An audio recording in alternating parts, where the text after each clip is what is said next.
Yeah. So shall we get going? Because I'm working on that document, uh,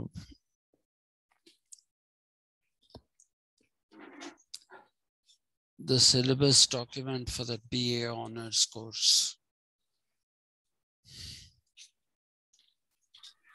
Yes, sir, we'll start. Yeah.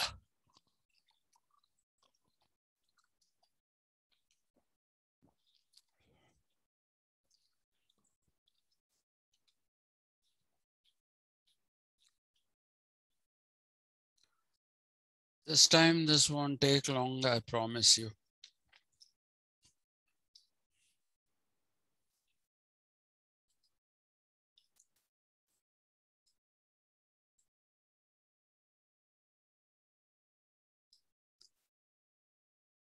In the morning, we were doing Simone de Beauvoir.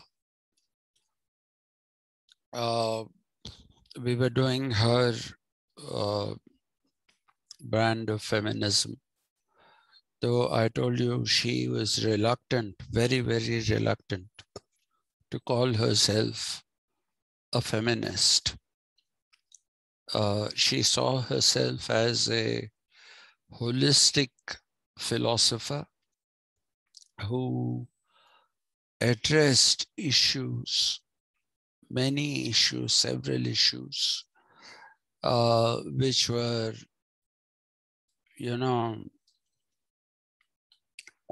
beyond the scope of feminism. One of the important things that I didn't mention in the morning, I told you that Simone de Beauvoir and just let me type it out because you might need it. Simone de Beauvoir.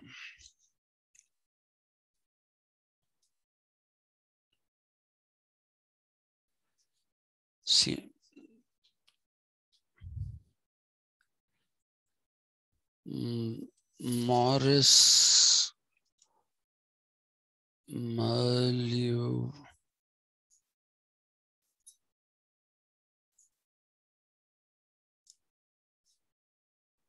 Ponty and Jean-Paul Sartre worked together for a long time since they were all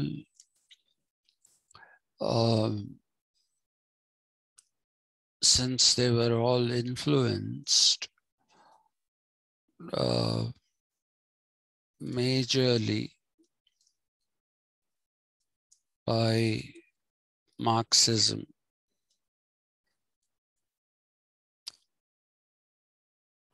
However,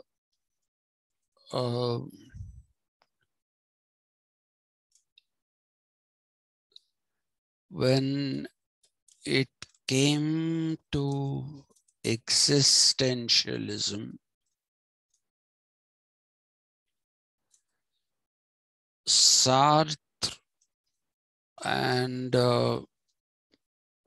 Ponty had a falling out, and the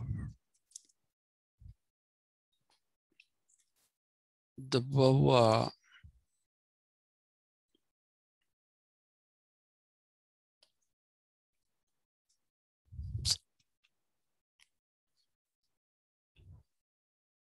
sided.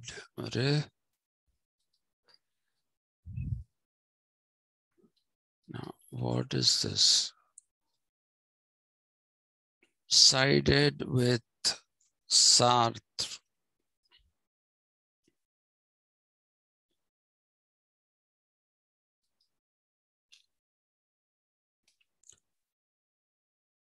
and his French existentialism.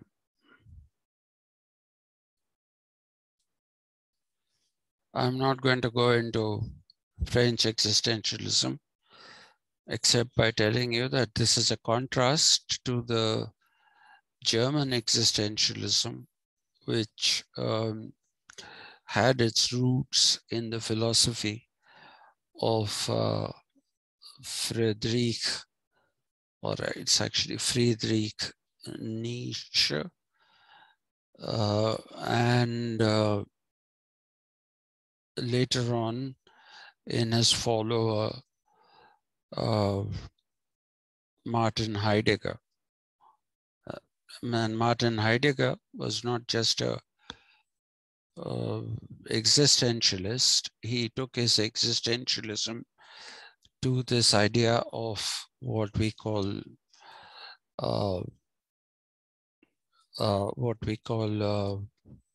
phenomenology. Now, in his idea of existentialism, I hope you remember I told you that the appearance is the essence. This is Heidegger. Whereas for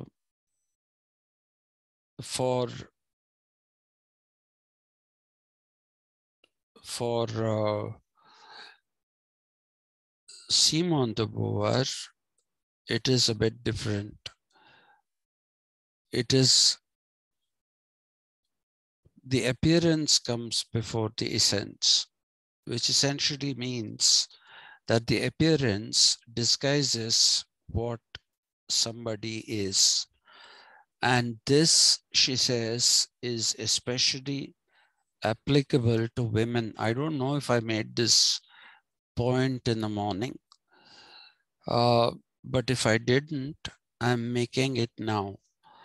Okay.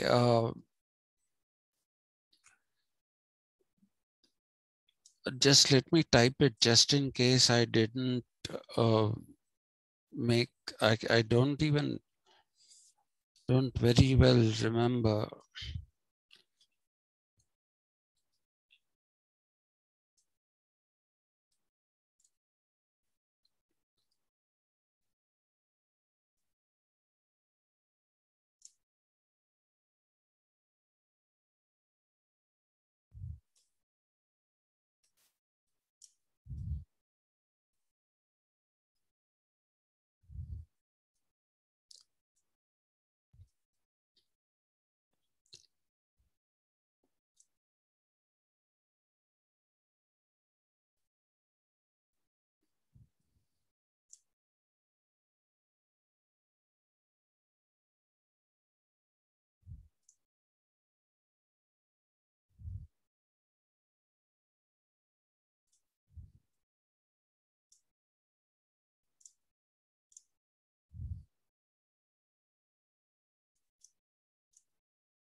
So this is one point which is very important. I don't think I made this point. She says that appearance comes before the essence.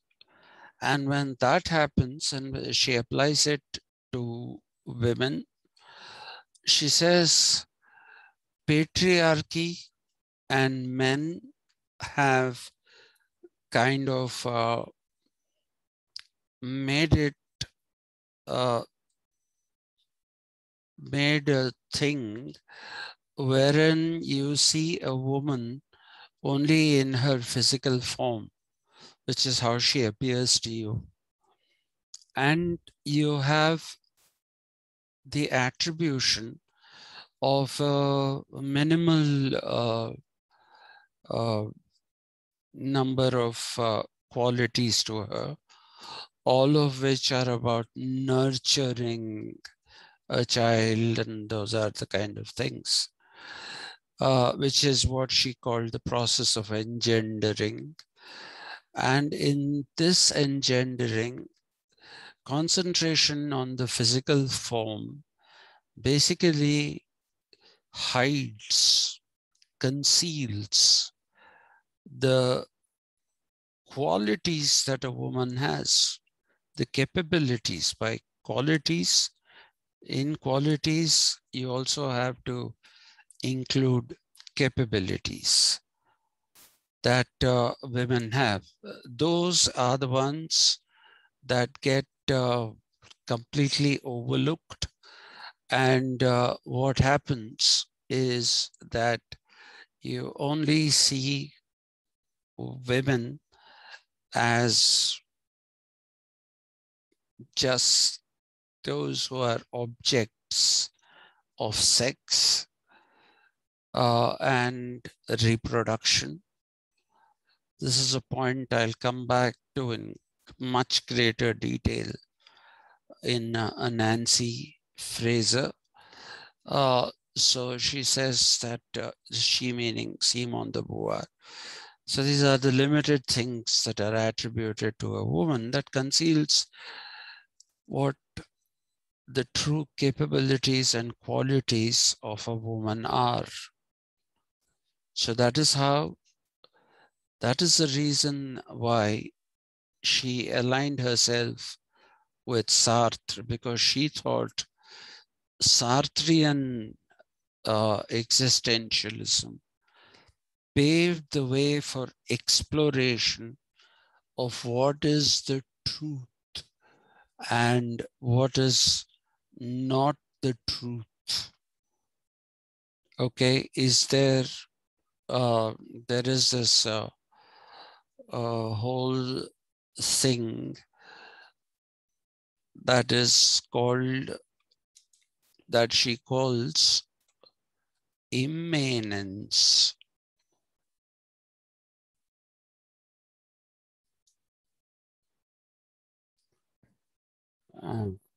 I don't think this is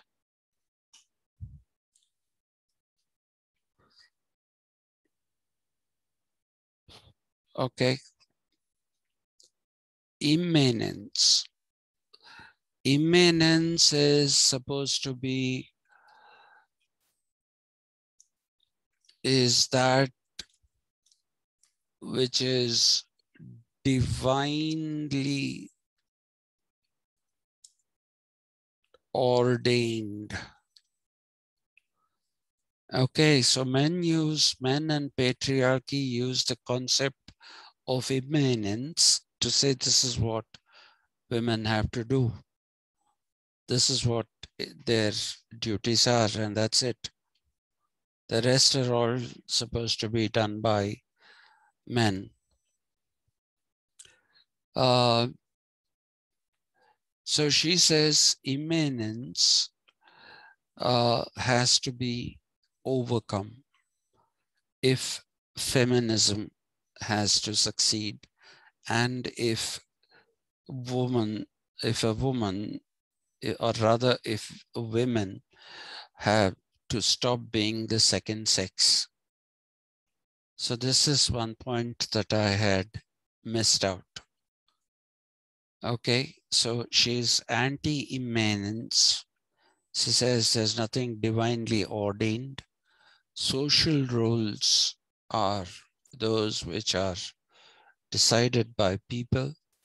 And because of patriarchy, they are decided in such a way that they disadvantage women, they stereotype them into helplessness and purely objects of sex. And therefore, they are what she calls people who become the second sex. So, having said that, let's move on to Kate Millet.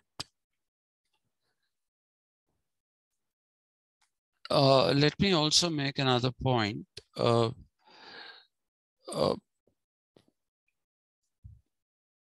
Well, while she moved towards this French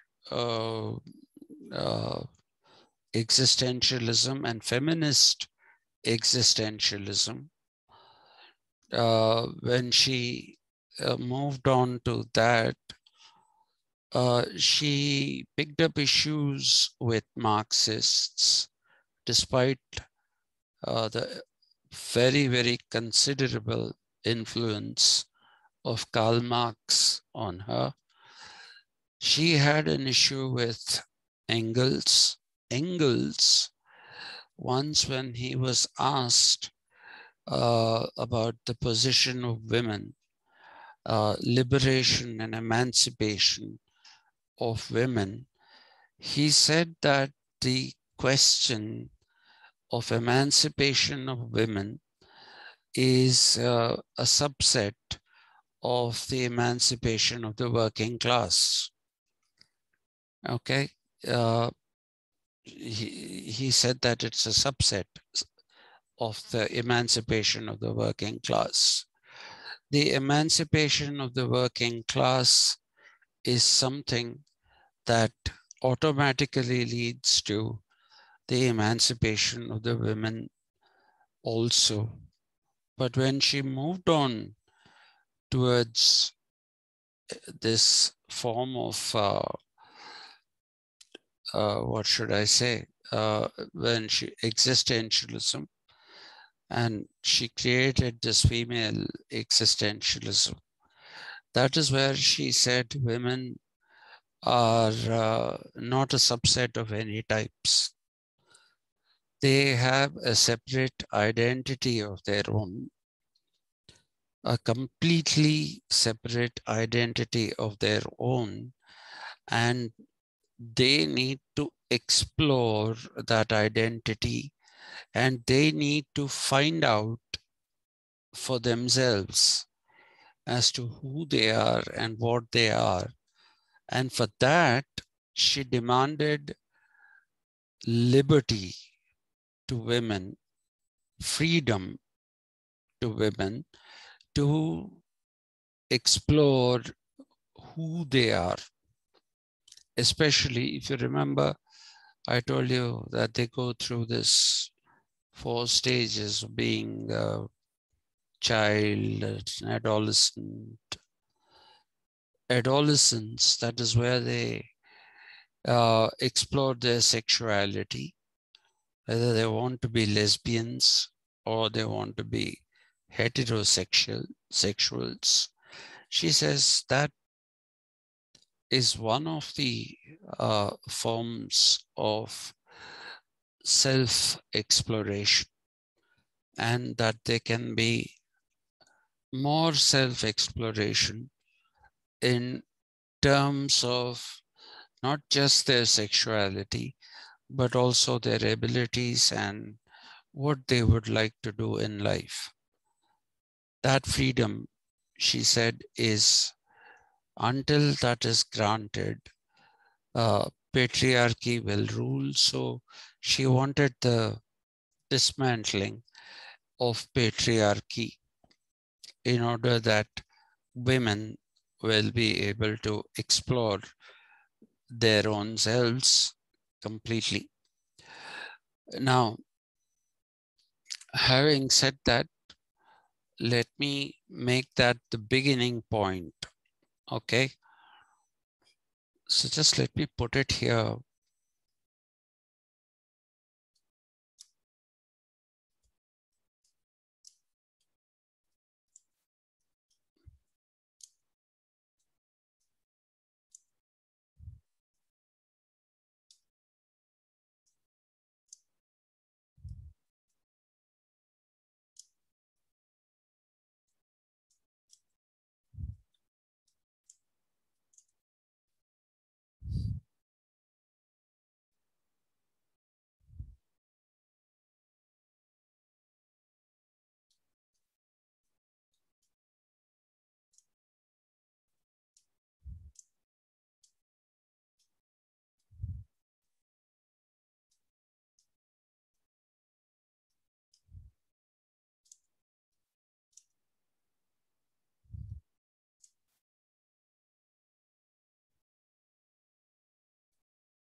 So this is, I have to put this point here.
I shouldn't be putting if here.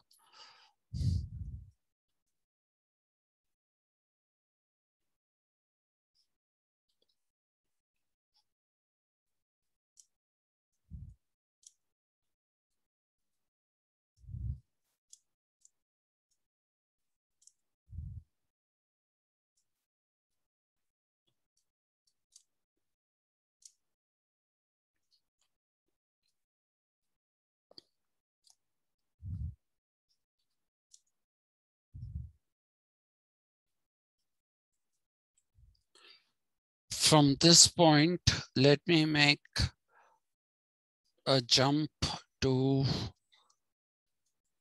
Kate Millet.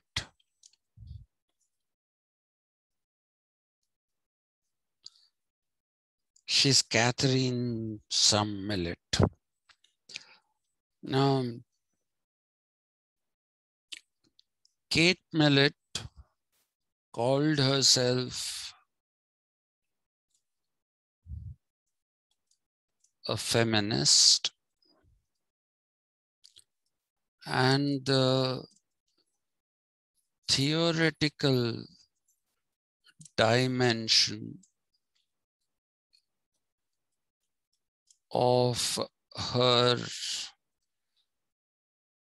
work and research is confined mainly to one idea And that is the Marxist idea that history is the documentation, not documentation.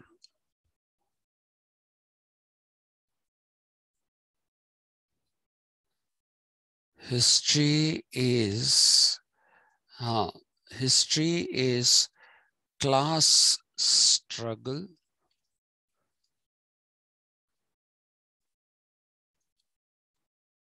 in feudalism.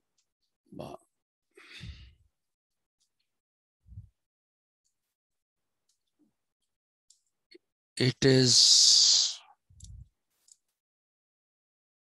the aristocrat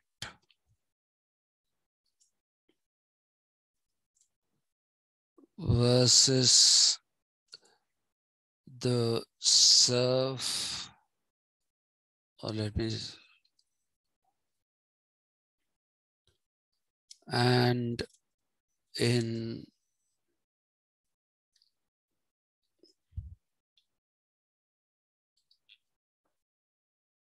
capitalism,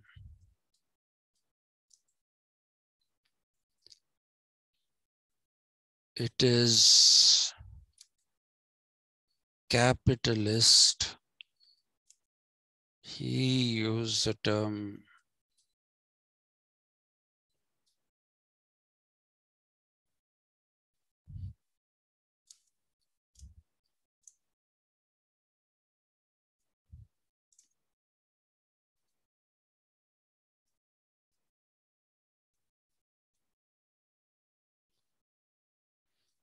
okay, but he says all history is history of class struggle. Classes may change, but it is nevertheless a class struggle. He believed that with the communist revolution, one can overcome the class struggle. Okay, so I'll be teaching you Marx in the second semester, so I'm not going to go deeper into that.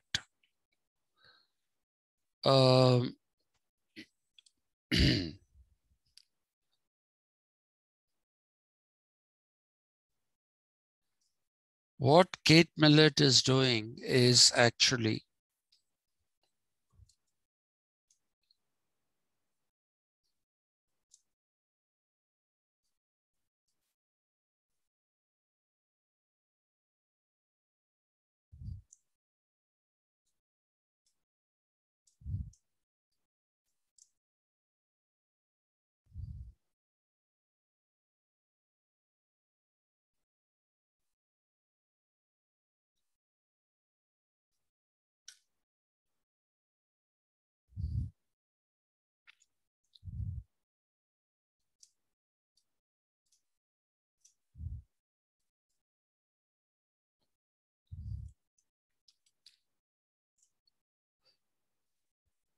she believes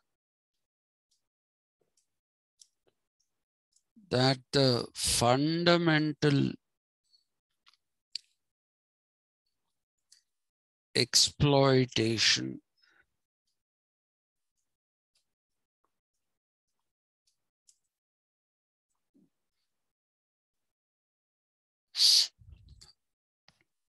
she believes that the fundamental exploitation which pervades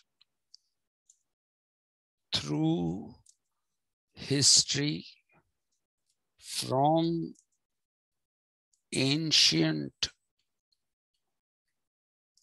times is that of the domination or exploitation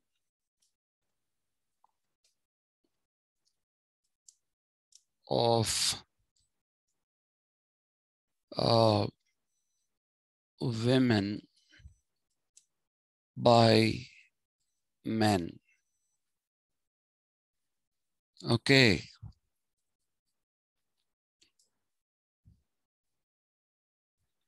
She says groups that rule, they keep changing, they keep disappearing.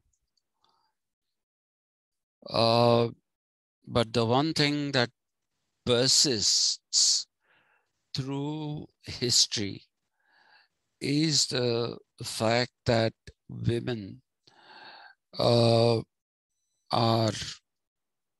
exploited by men, and therefore this is the beginning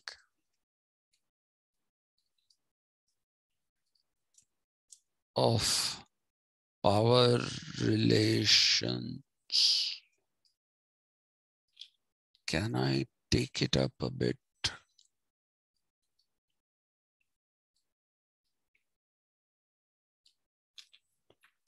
Yeah, this, she says, is the beginning of all power relations. The exploitation of women by men. She says it started when men and women were born.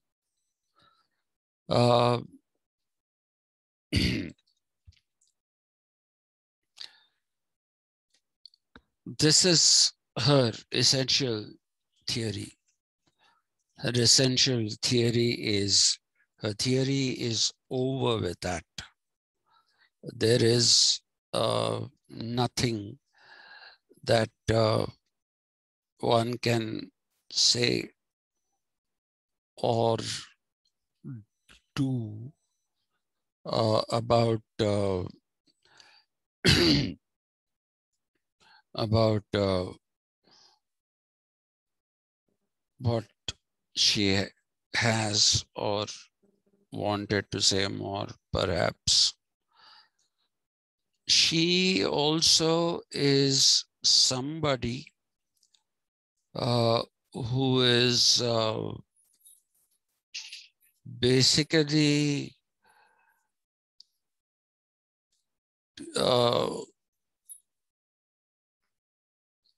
what should I say?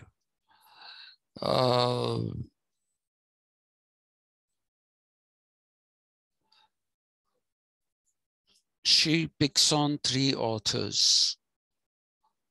Okay.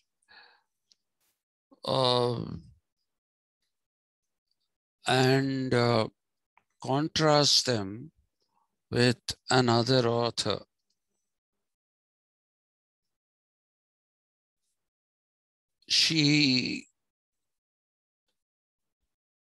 The authors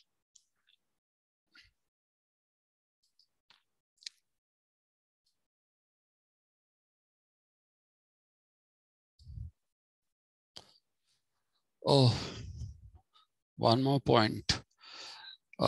In the Sartrean and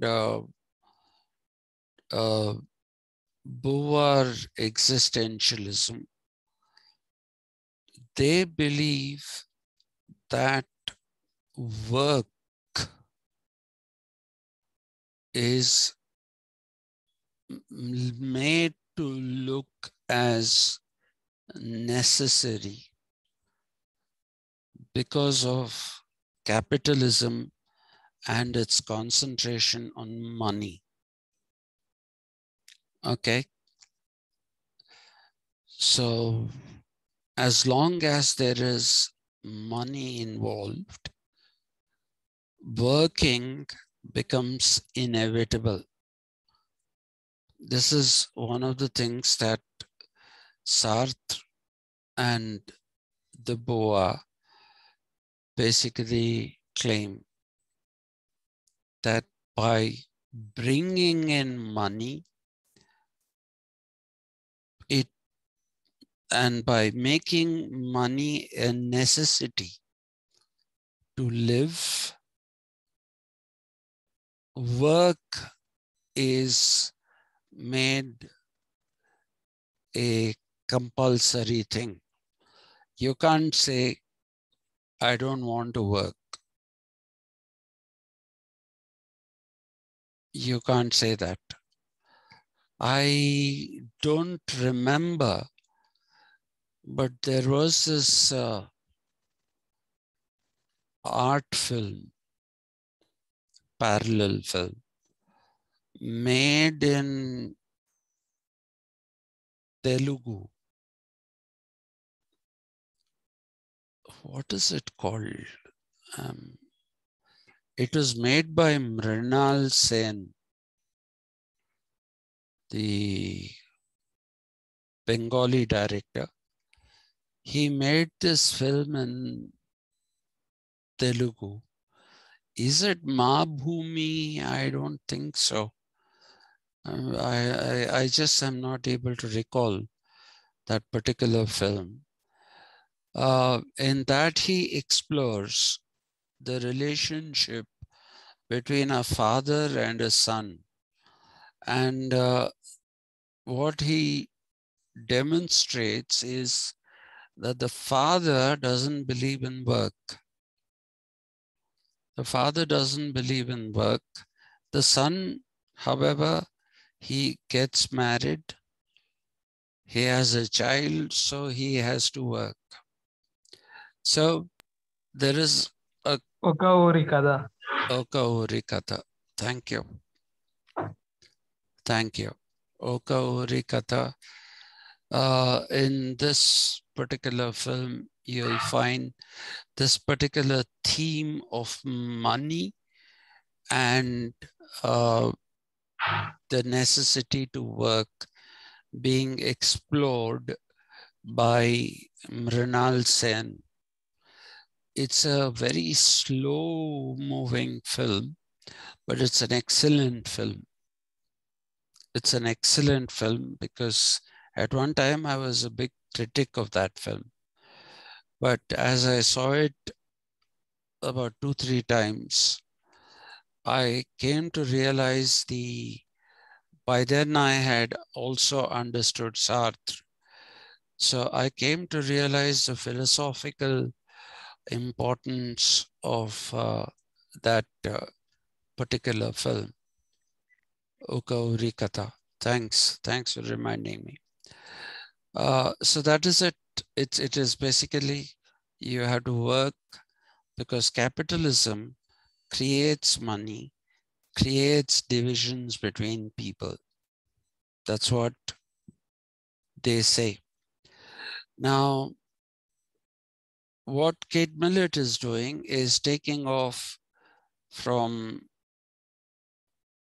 Engels and Marx. Sir, Yeah. how is that related to their feminist thinking? Which one? That capitalist making of money and all. That is one of the ways in which roles are distributed. That is one of the ways in which roles are distributed. Men go out and earn money. Women stay at home. They take care of the home. That is how they related it to the idea of feminism. Okay. Does that answer you? Are you satisfied with that, or do you want me to go deeper? So what I understood is because of this capitalism and growing importance given to money, men go for work and women stay back at home. No, there is a creation of roles. Society is already patriarchal, but here there is a creation of roles of man as a breadwinner and woman as somebody who takes care of children and takes care of the home. That they say is the beginning of power relations, because women are not working, men are working, and in doing so, they are also exploring themselves, finding That's out. how their domination starts. Right, Because they are the breadwinners. right. Okay, sir. Is that clear now? Yes, sir. Yes. Thank you. Yeah, thank you. Right, so Kate Millet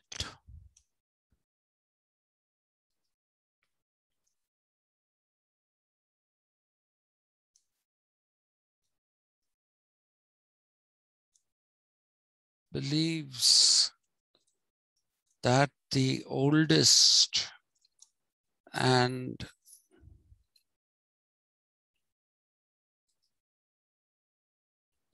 most pervasive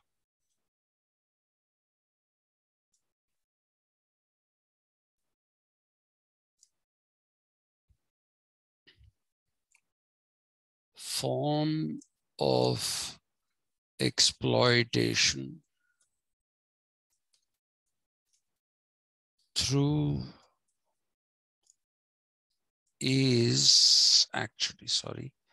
is through the establishment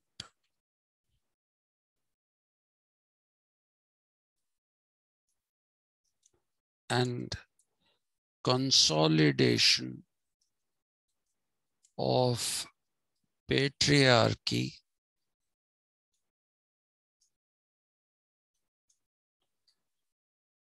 establishment and consolidation of patriarchy and the subsequent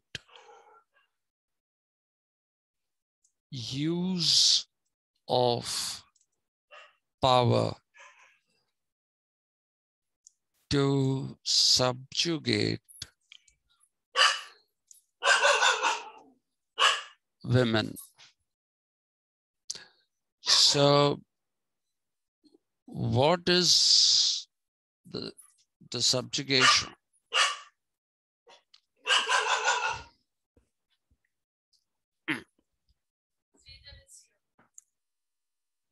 Oh, can you please ask him to wait? I have to finish this class. Probably another 20 minutes, 20 to 30 minutes. I asked him to come at 7. Why did he come? But it's not 6:30. Anyway.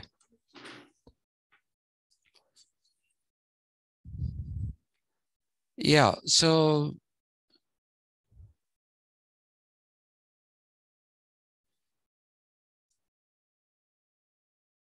this is the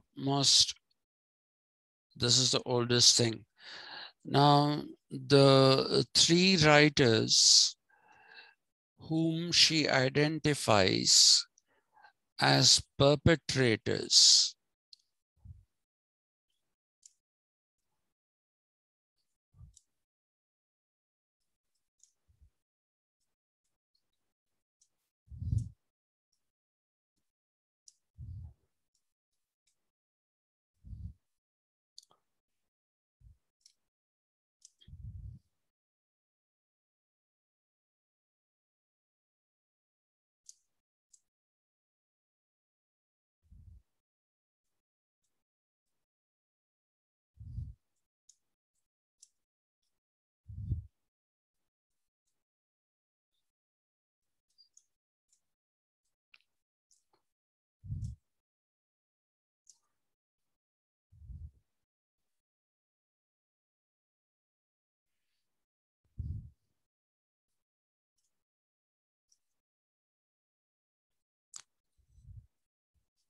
poor fellow is a whipping boy for all feminists. D.H. Lawrence, Henry Miller, and Norman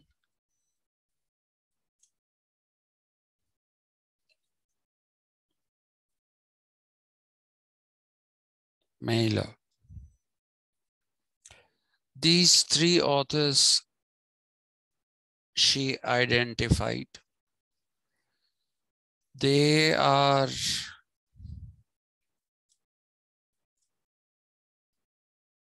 extensively talked about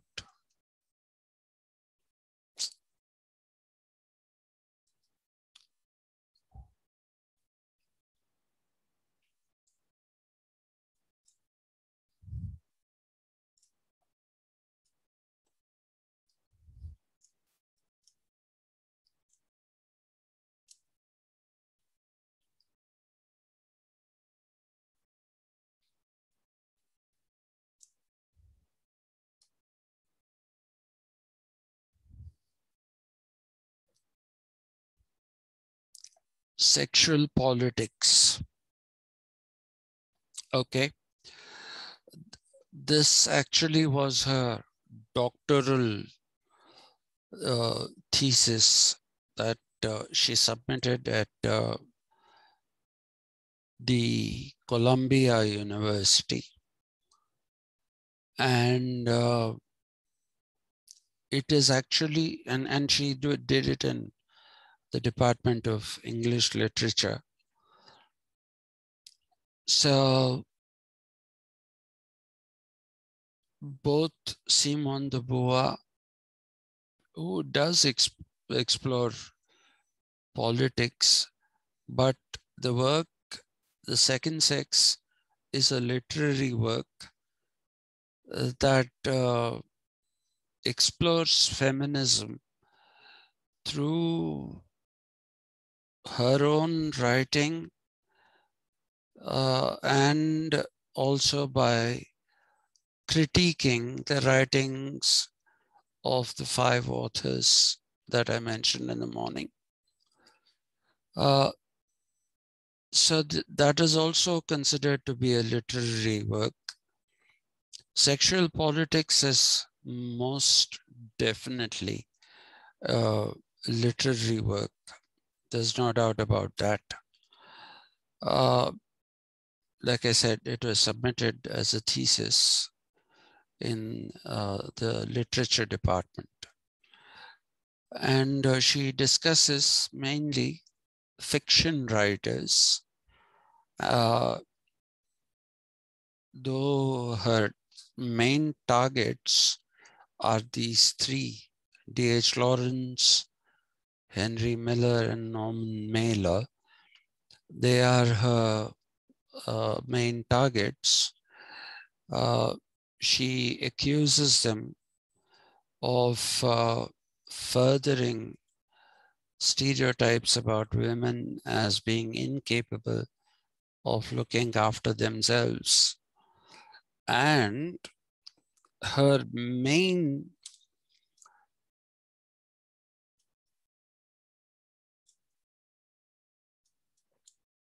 problem with them is that in them she sees sexism, and that too heterosexism. Okay, she looks at this as a sexist. She looks at them as sexists. Okay, and I hope you understand what sexist means. One can make a sexist remark, which is like, she's a woman, what will she know about a motor car? You're assuming that because somebody is a woman, she is incapable of knowing how to drive a motor car or anything about a motor car. For example, my driver is a sexist. Whenever he sees a woman drive or somebody driving slowly, and he's always in a hurry, he'll honk, and despite my I gave up, he'll look, and if it is a lady driver, he'll say, ये ladies चला रहे ना, इसलिए ऐसा चला रहे, इन लोगों को क्यों देते license? That is a sexist remark. Okay, that you're saying that women should not be given licenses to drive. So it's not in the field of the imaginary. It is definitely, it's my own driver, still employed. I told him not to say those things, but he keeps saying, I can't help it. I gave up.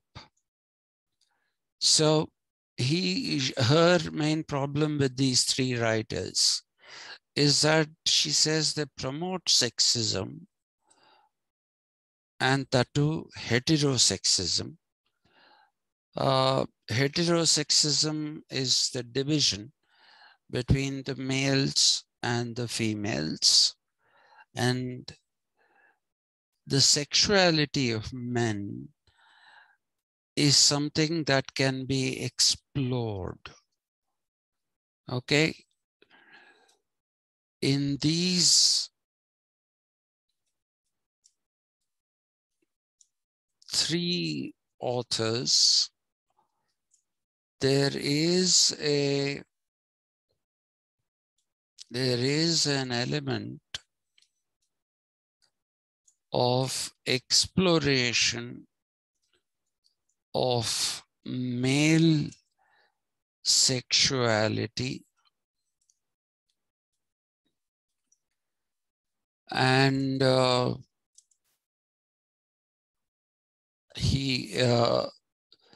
and there is no possibility of the exploration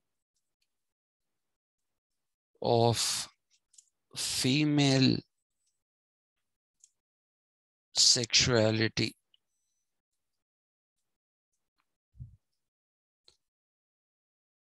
There is no possibility of the exploration of female sexuality. They are typecast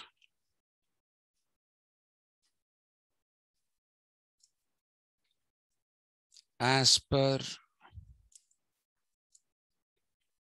the existing stereotypes of sexism against women, which is the kind of thing that my driver does.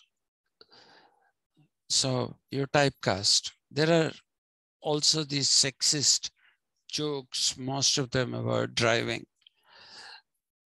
You know, there's one joke where there is this fellow who hits a woman driver's car from behind. So there is a case, and a judge asks this man, what do you have to say in self-defense? Why did you hit her? And the man's answer is, it's supposed to be a joke.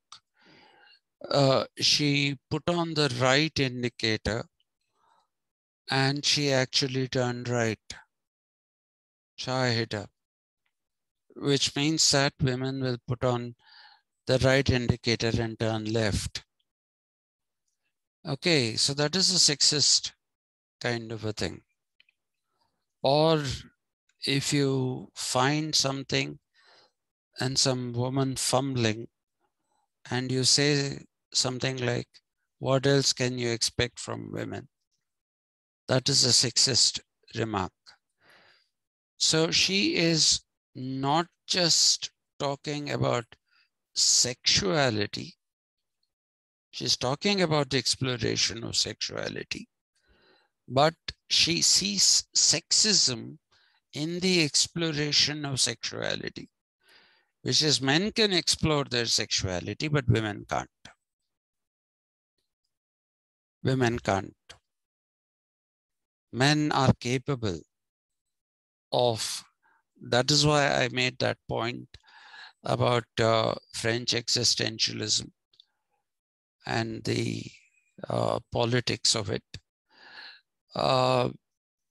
which is, you see, women, no, they can't do anything. Men can do. Men can do a lot of things. So, existing stereotype, I'm sorry.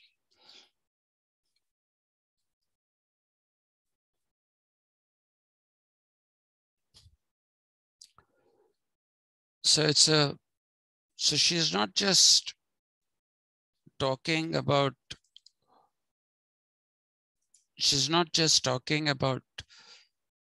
exploration of sexuality, but she's also talking about a sexism that denies women their own exploration of sexuality. While men can explore themselves in terms of their sexuality, and like I said, everything else that emerges from that, which is,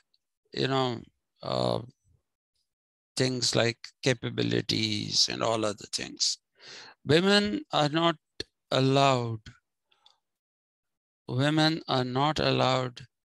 to explore their own sexuality and find out what they are capable of. So that is what she means by power relations. That is her idea of power relations. Then she talks about the family as an institution actually being one of exploitation of women, because a family in its construction is patriarchal. So if you have a family, in that family, men play certain roles, women play certain roles. The active roles are all given to men.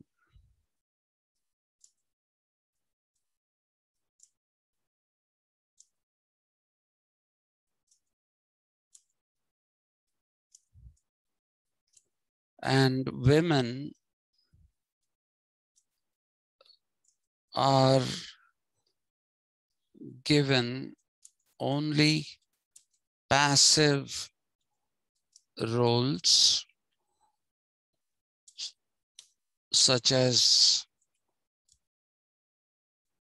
following of the orders of the patriarch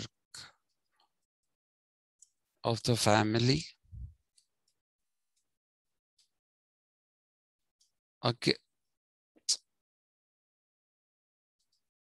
against whom men can react and revolt, but women cannot.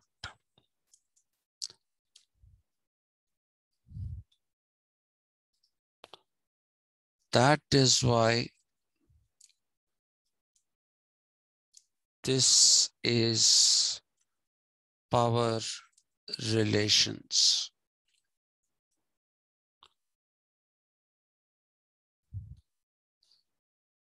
And this is yet another instance.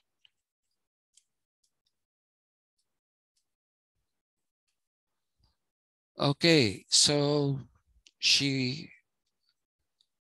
her solution to this problem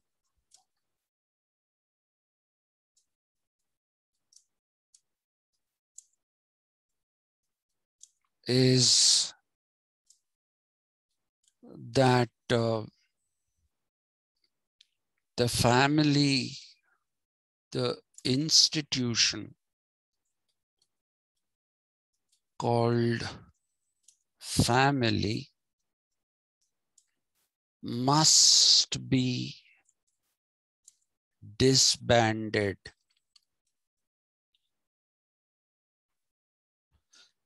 Now, this is where she's on dangerous stuff. Okay, if you disband a family, then what happens?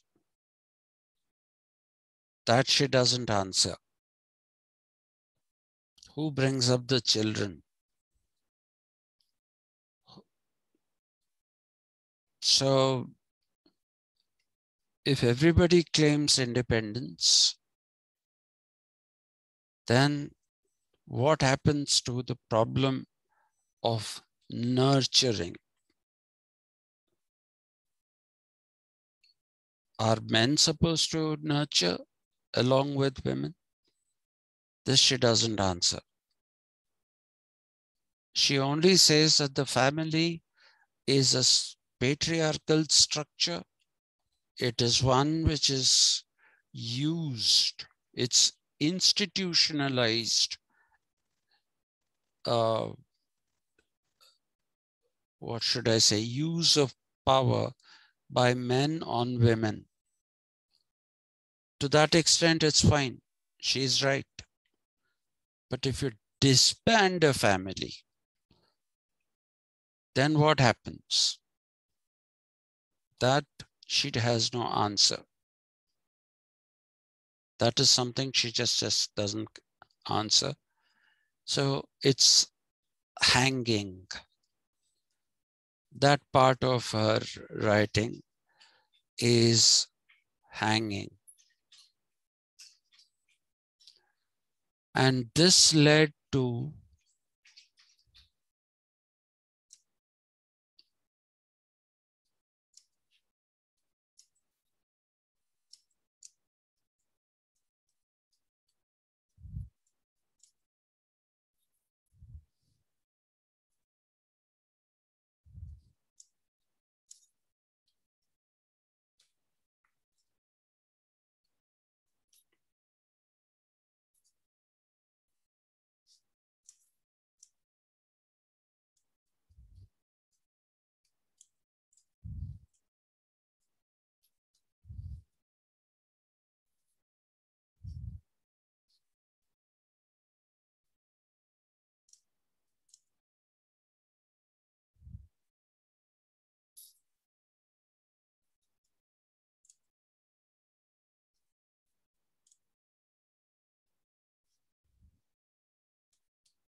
So Norman Mailer makes fun of her in this book, The Prisoner of Sex, though he doesn't use her name, because then that can become, a court case.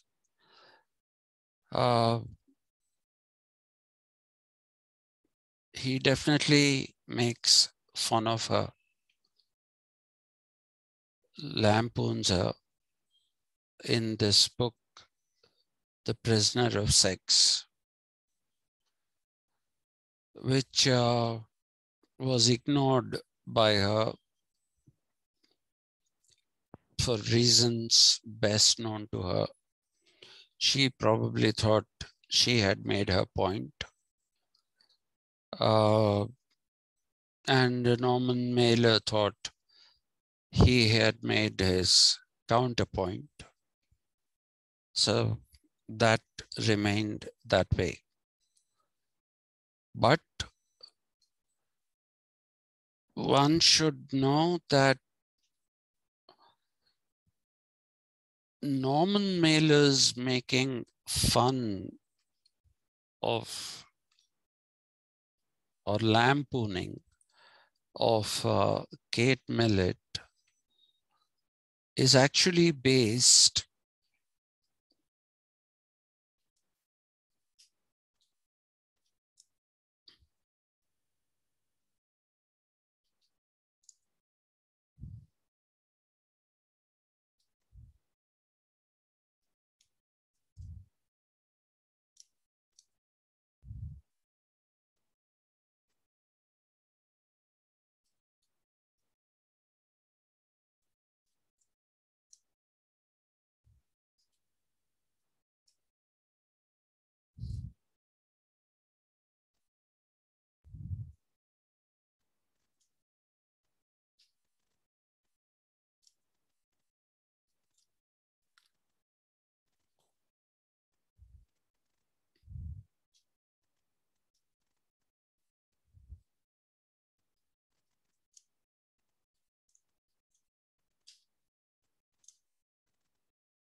She claimed that she was bisexual, which means that she had sex with men and she also had sex with women. I can't remember the name, but she was married to a Japanese guy for some time. And then she had a relationship with a woman called Sophie Lore, I think. Yeah, Sophie is right, but I don't know if Lore is right. She had a sexual relationship with her for a very long time, till she died, not Millet, her partner. At one of the conferences that she attended, she actually was what should I say, asked directly, are you a bisexual or are you a lesbian? And she apparently didn't have an answer for that. she thought about it and very meekly said, I am lesbian. And this was a gathering where there was a big number of lesbians. So people say it was she was intimidated into saying that she was a lesbian, though she was bisexual.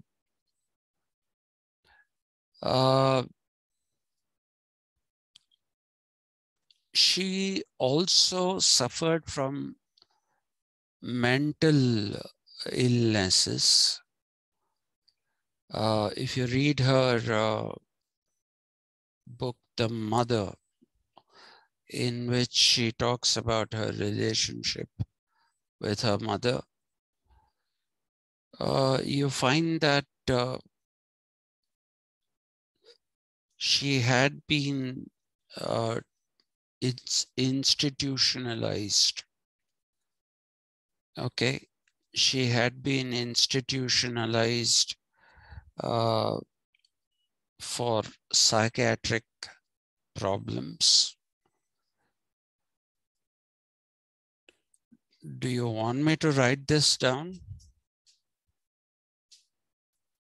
I don't think. Yes, sir, no need. Yeah. And so she also became anti-psychiatric.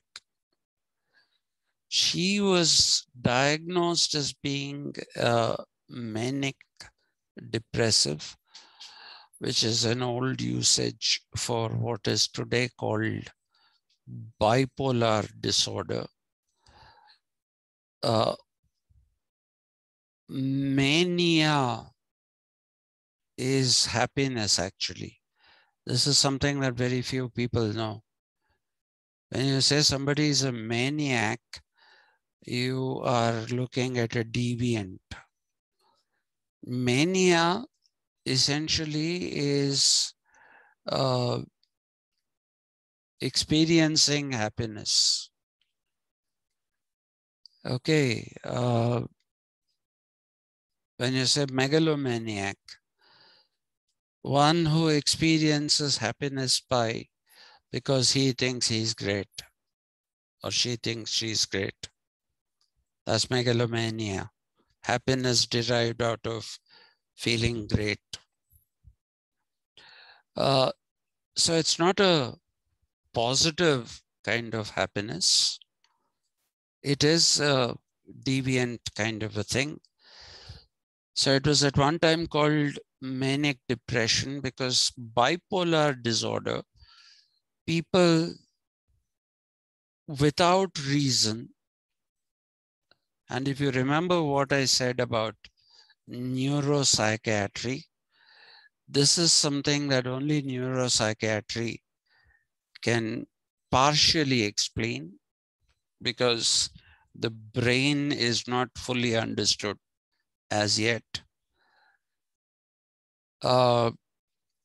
It can only partially explain, but without reason, people suffering from bipolar disorder experience happiness. They are laughing all the time. They're very, very happy. It lasts a few weeks, 2-3 weeks. It lasts, this phase.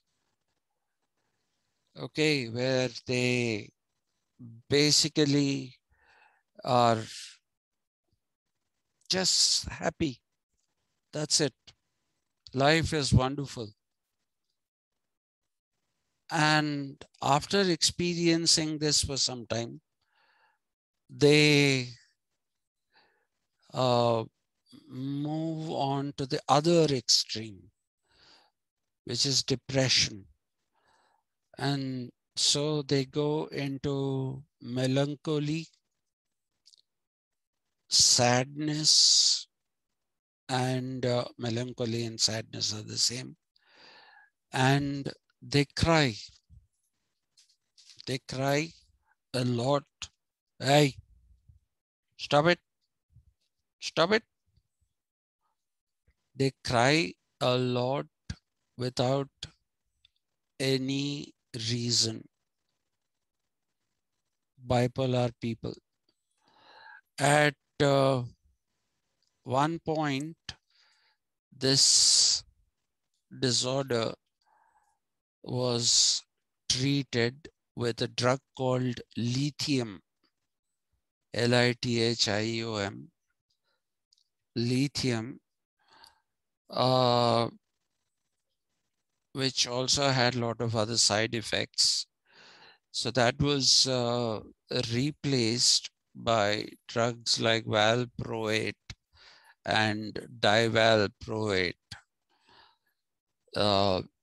Right now it is divalproate, which is used to, that's the first line of treatment.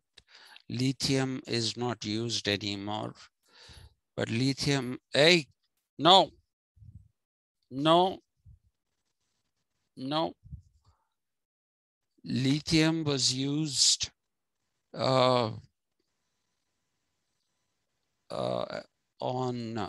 Kate Millet, and she became, because she was institutionalized, she became anti-psychiatry, and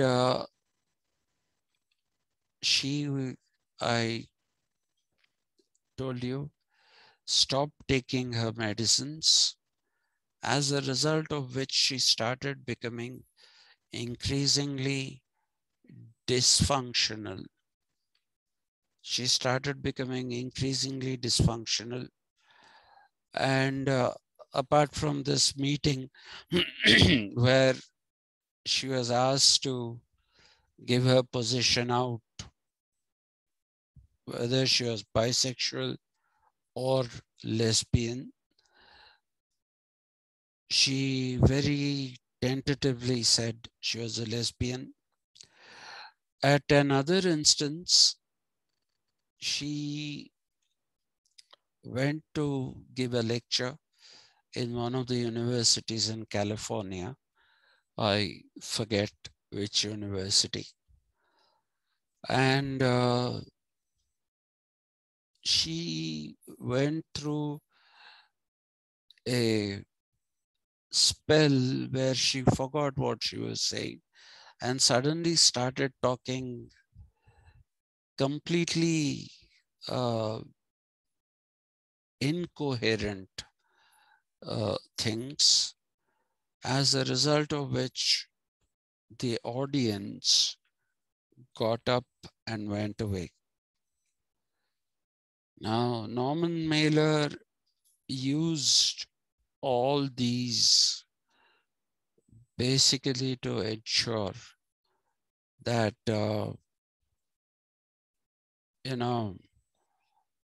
basically to ensure that, what should I say? He could lampoon her in The Prisoner of Sex. So he doesn't do it directly, does it in a very indirect manner. He creates oppositional categories to the categories she creates to criticize him. So I think that's about it for Kate Millet. I didn't realize that it'll take so much time. I hope you don't mind, but I'll go ahead and finish off with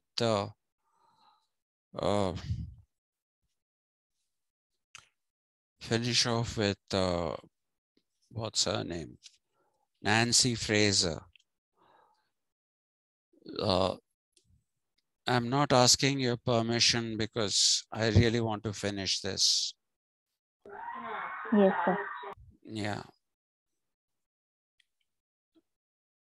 Actually, Nancy Fraser is somebody who needs great attention.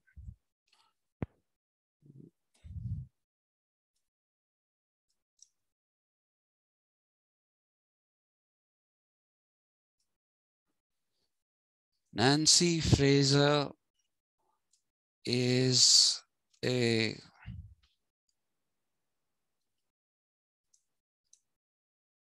philosopher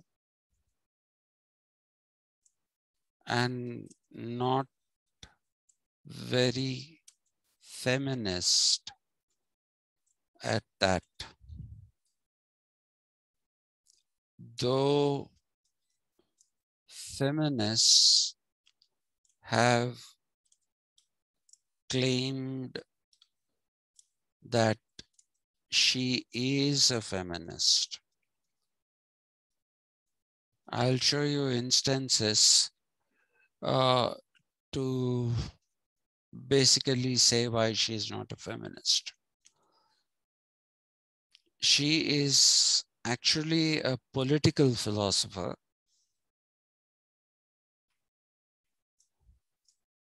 She's a political scientist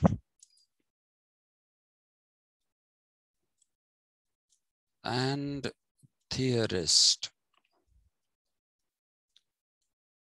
who taught at the New School in New York, and her main influences were Marx, Foucault, and Habermas. Some people say she was also influenced by Karl Polanyi. Karl Polanyi, well, I don't see too much of Karl Polanyi in her. And anyway, even Karl Polanyi was also somebody who was influenced by Marx. So I don't think it is really necessary to talk about Karl Polanyi. Now, the first thing that you have to remember is that if you are teaching, she got her doctorate from the City University of New York. And later on, some 4 other countries, which I cannot remember, please forgive me for that, also gave her honorary doctorates for the work that she did. And Nancy Fraser taught at the New School, and the New School is a leftist school. Okay, it has been home to people like Bertel Ohlman, who was also from the City University of New York. So a number of people who had leftist ideas were the ones who taught in the New School. Now, it's called a school, but it is actually a university. So she taught there because she thought she would basically make sense to the kind of people who were there as a peer group, and also to the people who would be her students. Now, I'm not going to go on to many of the things that she has said. I will. I'm just wondering, I'm distracted by the fact that this fellow is sitting there. Oh, my PhD scholar. I shouldn't have called him today. Anyway, let me just get on with this. Let's look at I'm looking her body of work. She's a very good philosopher in the sense that she's a proper philosopher, theorist, consistent throughout, and all the accolades that she has had, she deserves them. She really, really deserves them. She is one of the living legends, so to speak. She's one of the living legends. And her body of work is very, very powerful, original, and influential. In all this, you must remember, she is not a feminist. She only mentions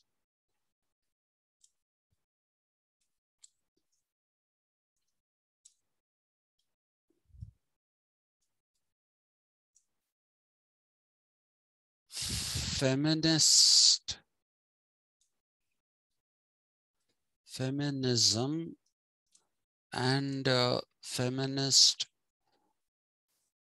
ideas in passing while she is actually discussing a larger issue. I really wish I could have taught her fully, but I don't think I can. So let's start with the idea that draws her into feminism. Amartya Sen, if there are any fans of Amartya Sen here, I would like to tell you he's an idiot of the first order. I don't know how he got the Nobel Prize, but he's an absolute idiot. He wrote a book called Justice, in which he basically claims that there has been no exploration of what justice is after Hobbes. That is what he says. What about the entire socialist philosophy? Socialist philosophy is all about distributive justice. So Marx, Engels, and even the utopians such as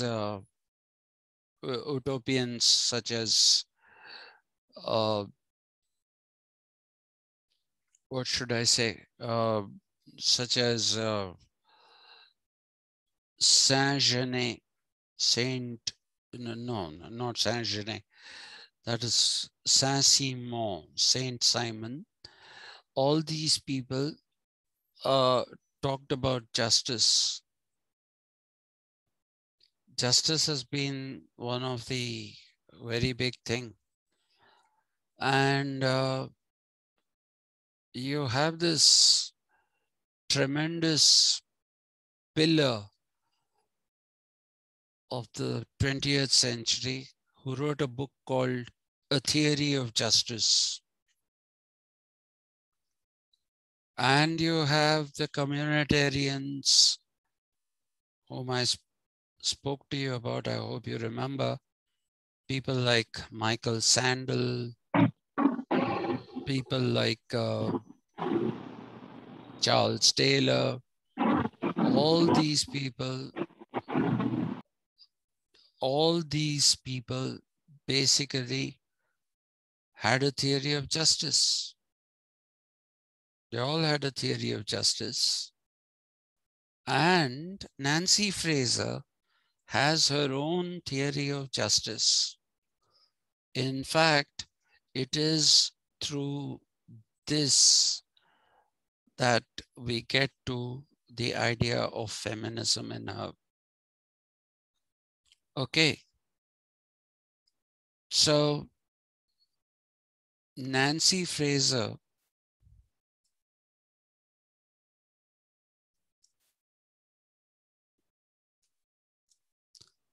has her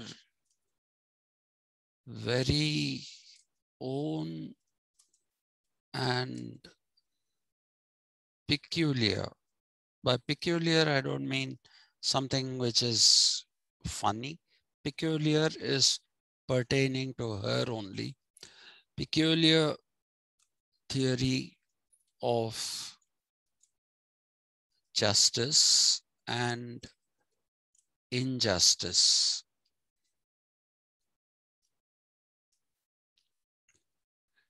Okay, now she says the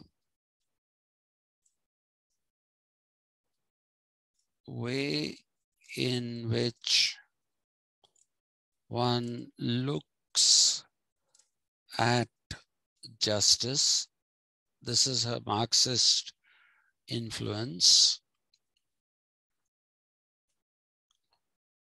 is that it is distributive.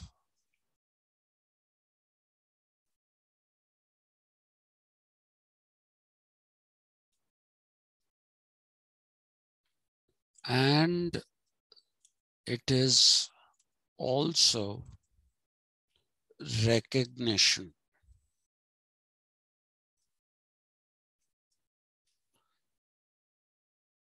By recognition,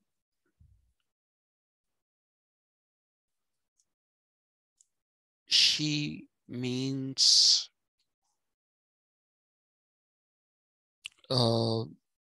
equal recognition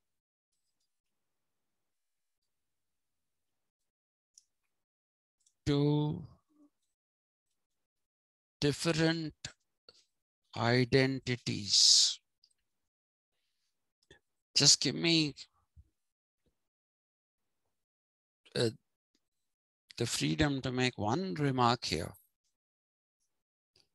Whatever we are as a country,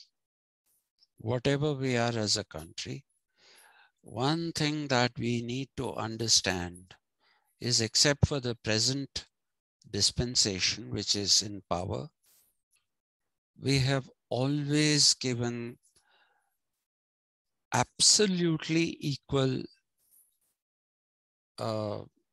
recognition to all identities. People say it's only religions. Our secularism, people say, is equal recognition to all religions by the state. That is not it. That is one part of it. It recognizes our culture itself, recognizes women as not only being equal to men, but sometimes as being superior to men, as it is seen in the ancient notion of Shakti, which is a feminine form. And our philosophy also says that a man without a woman is not complete, just as a woman without a man is not complete. So the Prakriti, which is the female form, and Purusha coming together is the Brahman, which is the universe. And I must have said this many times, Shiva worship is one shouldn't call it linga. It's not just the linga, it is also the yoni, the female genitals. So it is worship of the procreation and equally of both men and women. And Shiva and Vishnu have both been called Ardhanarishwaras, half man, half woman. Anyway, so that way we are a far more evolved civilization. In the name of, going back into our culture, the present dispensation is actually taking us into Western culture, which is a contradiction. If anybody is interested, I'll talk about it. I'll have a discussion with you about how this is a contradictory tendency, saying that we are basically going back to our roots. We're not going back to our roots. We are uprooting ourselves and going to somebody else's roots. But there I end my parenthesis, if you like. Okay, so recognition is equal recognition to all or different identities. So what is injustice?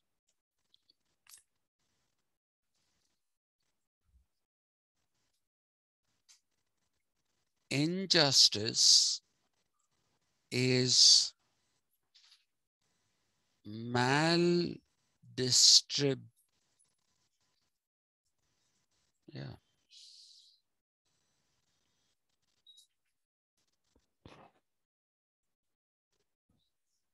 I don't know.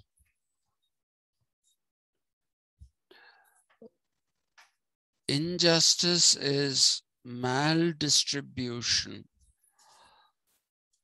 and misrecognition.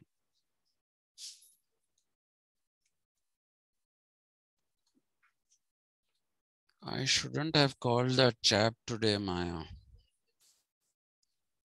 No, but I have to finish this. Otherwise, I'll be in real deep trouble.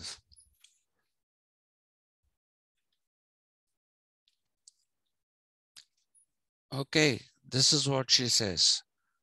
Justice is distributive, wealth, that is, and recognition, which is recognition to different identities.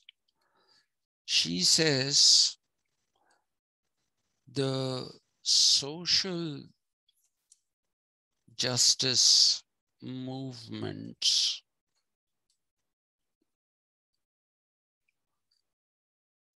in the 1960s and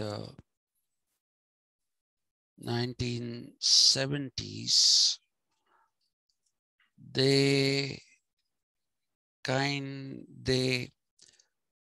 concentrated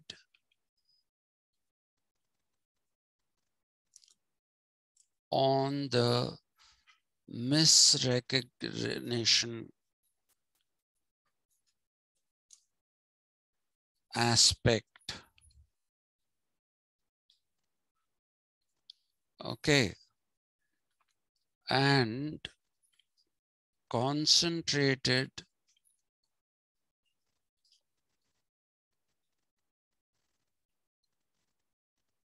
well, that's coming twice, but it's okay.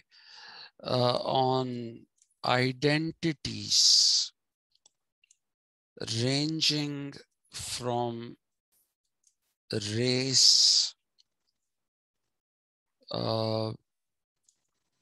gender, sexuality,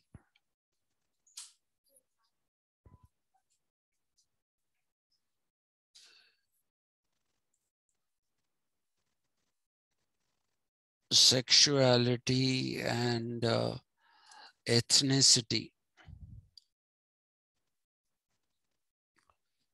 Now you must understand that race and ethnicity are now meaningless. At that time, these were things that were talked about. Right now, everybody believes, even though the Americans will say Caucasians for the whites, they're Caucasians, Negroid, Caucasoid, Negroid, and what is the other one? Mongoloid. That is no longer accepted. That's nonsense, pure codswallop. There's only one race. Ethnicity might exist among the Aboriginal population of Australia, and maybe, and definitely the population of Andamans who are presumed to be alive. They may not be alive because they are cordoned off. Nobody goes there. So anyway, so these are nonsense categories, nonsensical categories, race and ethnicity, gender, sexuality. Anyway, but since people were talking about these by focusing on the question of identities, people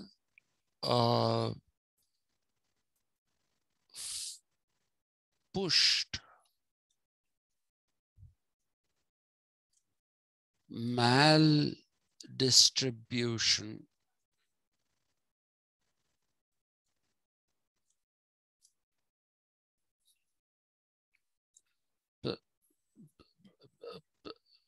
maldistribution. People pushed maldistribution of wealth into the background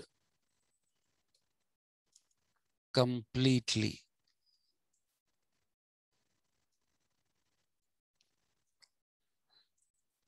So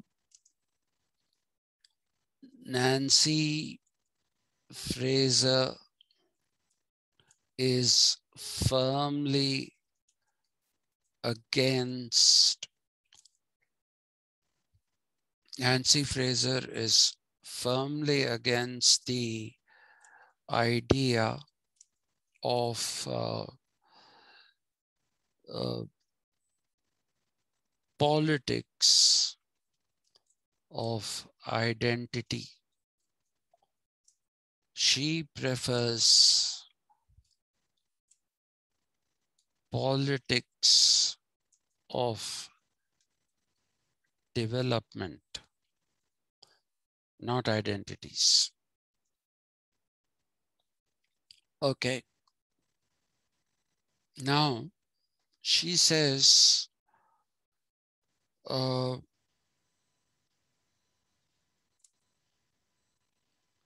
the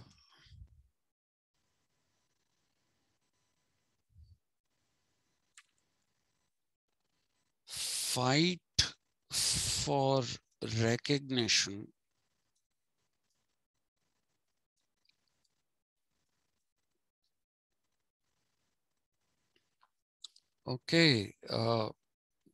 the fight for recognition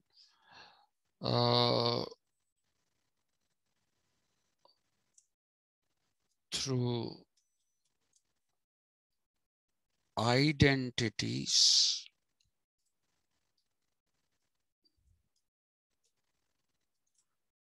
facilitated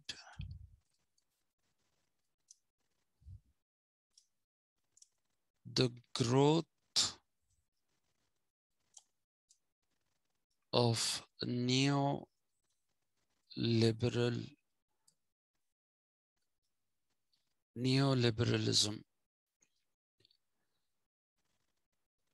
Now, this is something that needs a bit of explanation. Neoliberalism, what is new? Neo is new. So we've had many schools. When we started talking about liberalism, I told you that there are many schools which come under that umbrella, all of which are called liberal. So there is classical liberalism, there is utilitarianism, there is skeptical liberalism, and some people even talk about socialist liberalism, which I doubt if it exists. Some people say Mill's philosophy can be called socialist liberalism or social liberalism, not socialist, social liberalism. This is one category I'm a little skeptical about. I don't know if there is, but if we talked about social liberty, there is probably scope to talk about social liberalism as well. So this led to the growth of neoliberalism. So what is neoliberalism? Neoliberalism is where the state starts playing a role in this, in the distribution of social wealth. Okay, if you look at classical liberalism, they wanted minimal growth, minimal state. Okay, laissez-faire, minimal state, a state that does not have too many powers.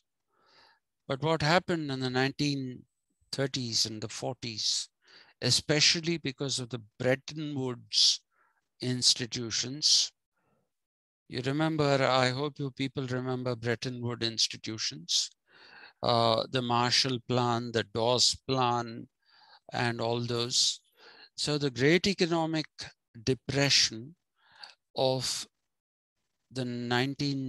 which started in 1929 and went on for a very long time, right through the 30s.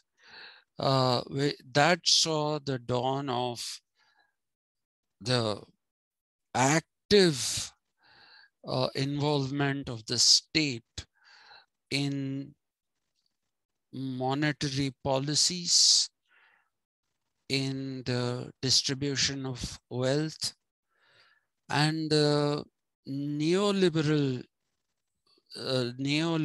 state.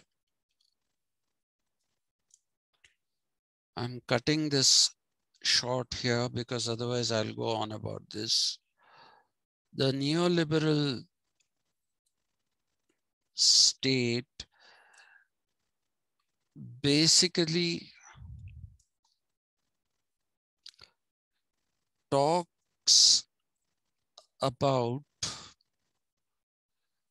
the neoliberal state basically not talks about, I'm sorry, what am I saying? Aids and abets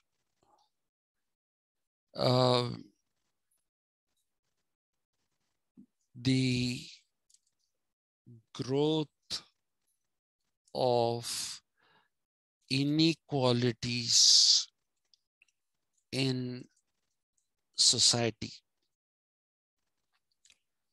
So Fraser says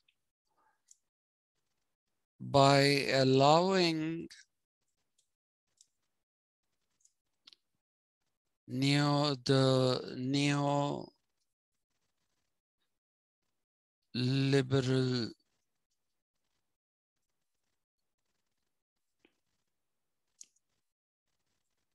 state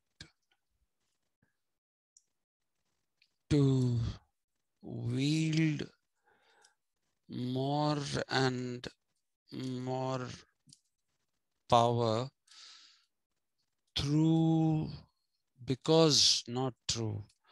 because the social movements were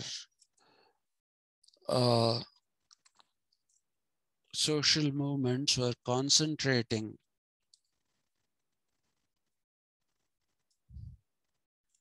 on identities,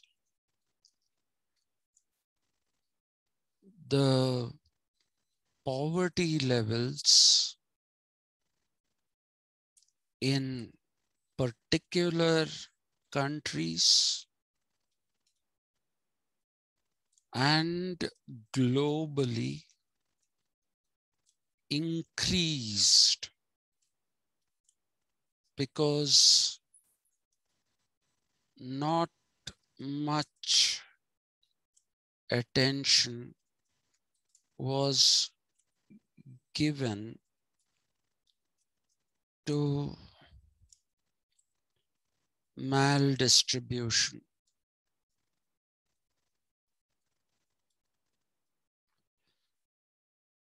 Okay, this is what she says, that neoliberalism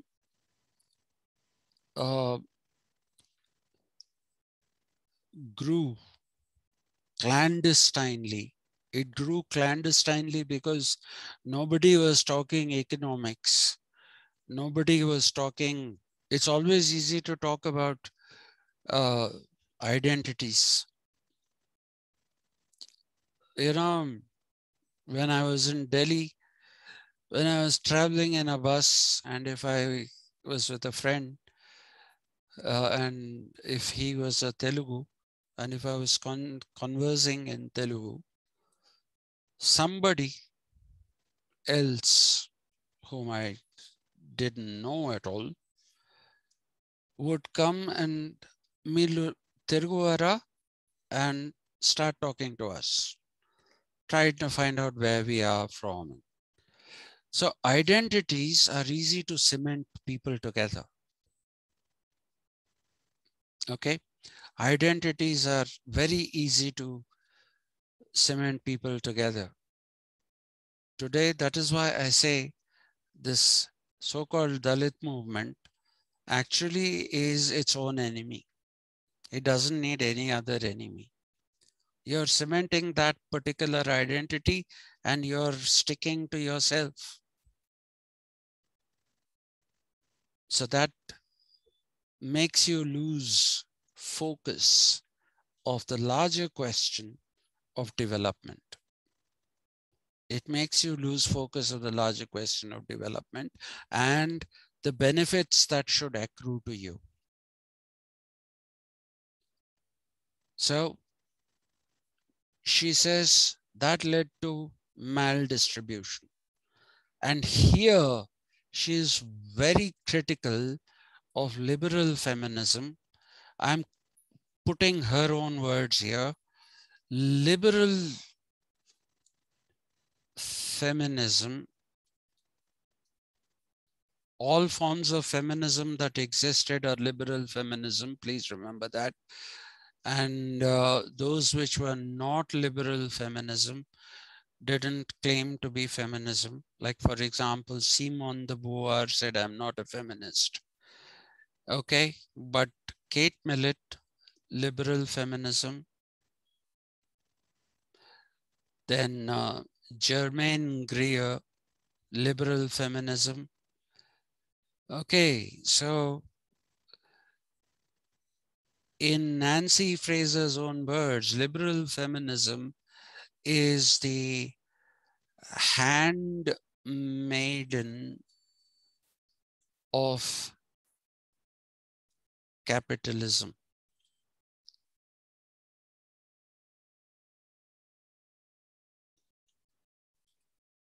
Okay, she says liberal feminism is the handmaiden of capitalism because it concentrates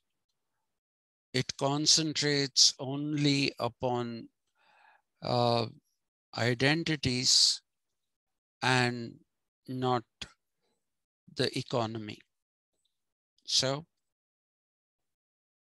that is to the detriment of the poor. And that is the reason why you cannot really even call her a feminist. You can't really call her a feminist. Now, this is an interesting bit that I want to share with you, because I happen to meet this lady. There is this lady called Cheryl Sandberg. Okay, who wrote a book called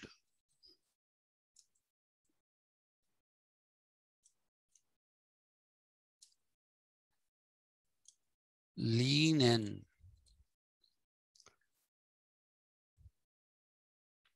in which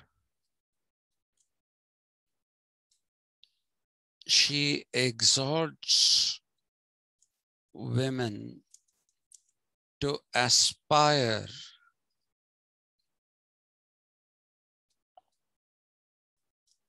for all the higher positions and positions of power within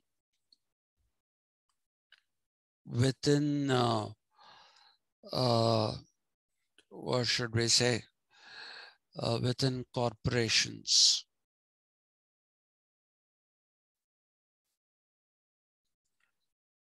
Now, the reason why I say this is interesting is Cheryl Sandberg at one time she worked for the State Department, and later on she moved to Google. And I told you, my wife was one of the first 3 employees of Google. And since the Hyderabad, first 3 employees of Google in India, in the Hyderabad office,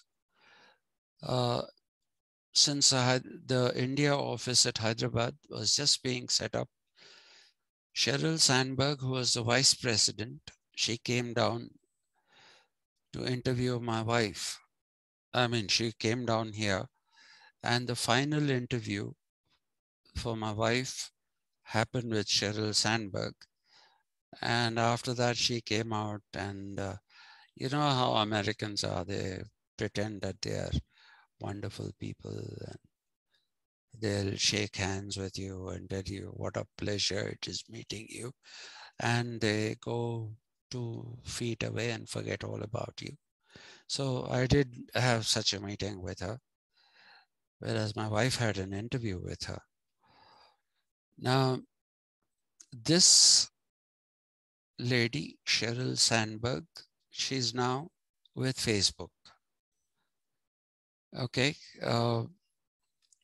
I don't know if she's still with Facebook. She moved to Facebook. She might have moved to greener pastures because she's a climber. Anyway, so Cheryl Sandberg, in her Lean In, talked about women. This is her brand of, let me put it here. This is Sandberg's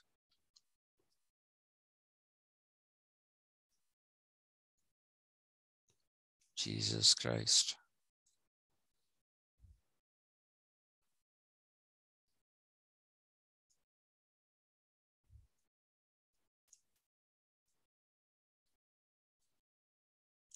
This is Sandberg's view of what feminism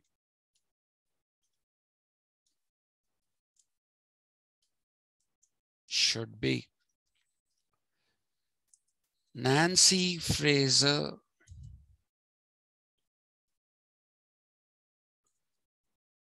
rubbishes Cheryl Sandberg and her feminism by saying that feminism is not getting women into positions of power in various hierarchies, but it should be the dismantling of all hierarchies in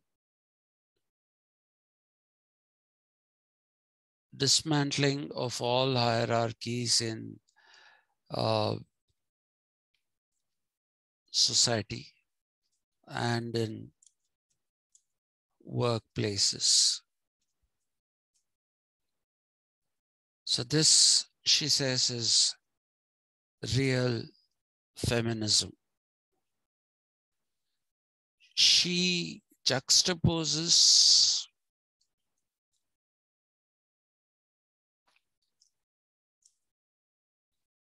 production with what she calls reproduction,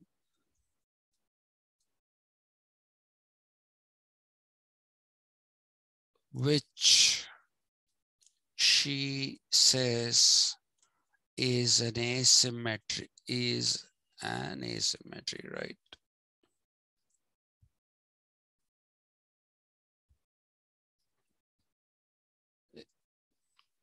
Okay. Production versus reproduction is an asymmetry. Reproduction is when you confine somebody to homes. And even if women go out, I'm not going into all the details. She talks about how careerist women are not getting married, not having children, because they act like males. I'm not going into all those details right now. It's a long class. I want to end it. She juxtaposes production with what she calls reproduction.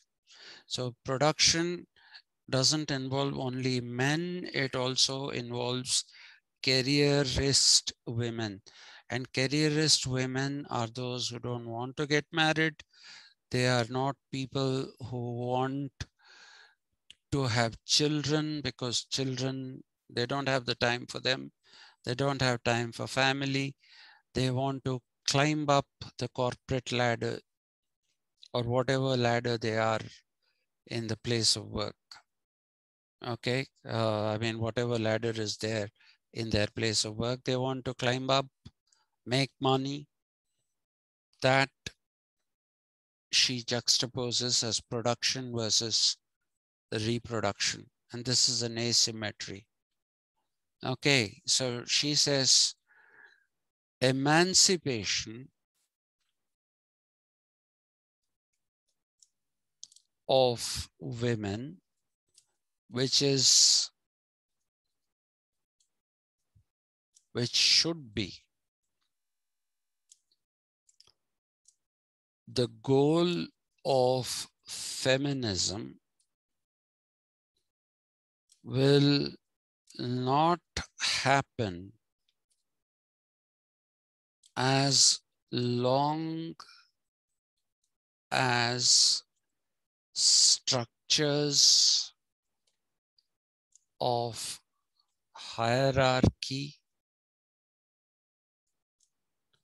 and power remain in place.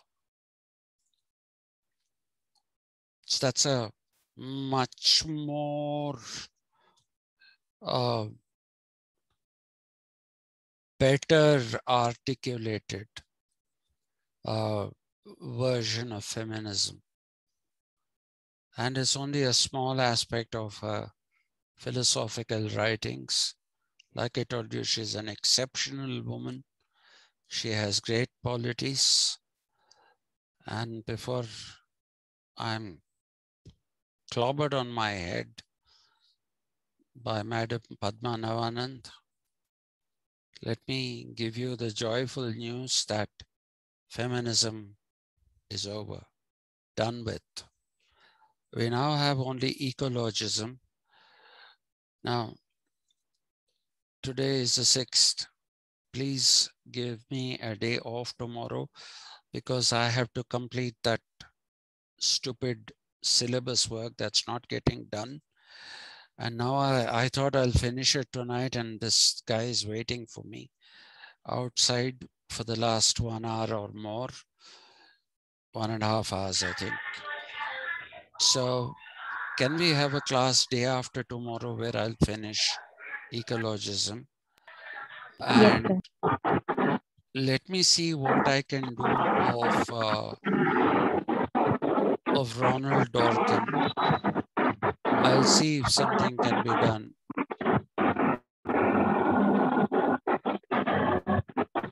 Sir. Yes, sir. Yeah.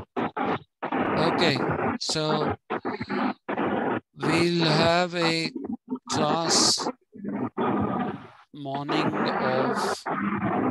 of day after tomorrow, Yes, sir. 11 o'clock. We'll Yes. finish off. With that, we'll Sir, finish. Yeah. exams for sure starting from 14th.